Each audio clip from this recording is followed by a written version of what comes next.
Hey, what's up, everybody? Nate here with the Reds and Rockies series recap. Yeah, we're not going to drag this one on any longer than we need to. The Reds got swept again. Today's loss drops them to 3-19, and if I'm not mistaken, they're officially off to the worst start in team history. I believe that's six in a row, 17 of 18. I guess the only good news is that since May 1st, they've only lost once. Glass half full, folks. We do need to talk about these games at least a little bit, even though the results do not make me want to do so. But if I have to deal with this, you do too. The first matchup at least gave fans a reason to tune in. Hunter Green was on the mound, and despite a solid, if not spectacular, first four innings, he did end up with a three-run bomb in the fifth. Finished his day with 4 earned runs and four and a third, gave up 6 hits, had 6 strikeouts. And if a loss isn't depressing enough, his velocity was down for a second consecutive start. Now, he did battle out there and got up to 99 on the gun once or twice. So maybe he's just trying to live in that 96 to 98 range. But I don't know. I would be lying if I said I wasn't concerned, at least a little bit. We'll see how that plays out. On the offensive side of the game, I guess Tommy Pham, Jonathan India, and Nick Senzel had 4, 3, and 2 hit days respectively. So there's that.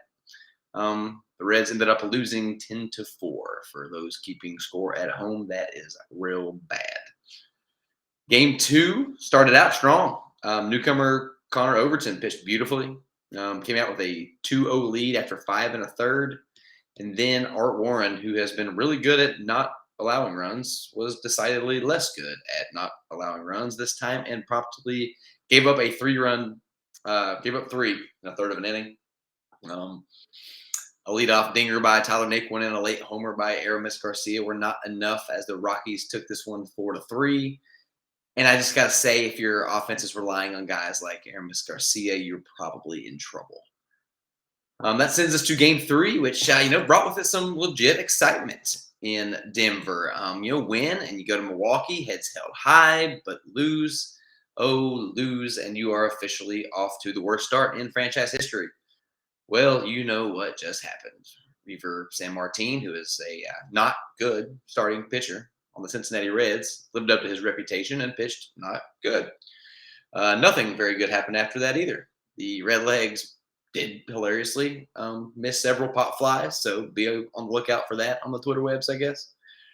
The fellas had 4 hits on the day and lost 10-1. They were outscored 24-8 in the series. It was ugly. It was never very fun. It has to get better from here, but I've said that in the past, and it hasn't yet. Yikes.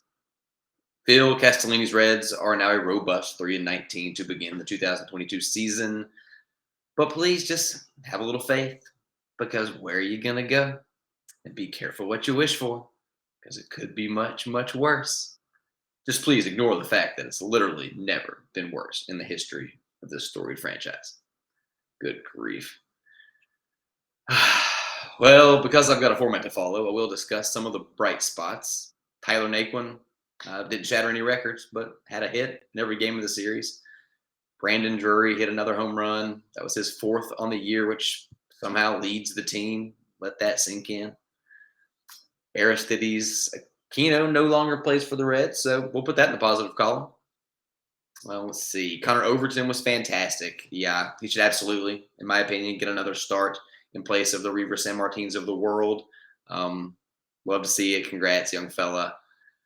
Finally, Alexis Diaz had another couple scoreless outings and now has an ERA under 1. It's been nasty. Love it. Take it all day long. Where there's good, there is going to be bad. There's a lot of bad. Hunter Green's velocity, please just be a fluke. Be intentional. Be anything other than an actual bad sign. We as fans, we need to have him out there to root for this year. Kyle Farmer just cannot make up his darn mind. He stunk it up again this series after being my stud last series. He went hitless, but, never mind. I've got nothing to say. It was ugly. As I mentioned before, Reiver Sanmartin was atrocious. No one wanted him to start this game. He did, and the results were somehow worse than anyone would have predicted. I'd still like to see Reiver get a chance to go out the bullpen. Now we need some lefties. See if he can have some success out there before figuring out what the Reds need to do next. But who knows? We'll see how it plays out. Lastly, Joey Votto is not playing his best baseball right now, and that's all I have the heart to say about that. Some not so random thoughts. The Cincinnati professional baseball team had 3 wins in the month of April. The Cincinnati Bengals, a professional football team, had 4 wins last January. If you're not familiar with professional football, they play once a week.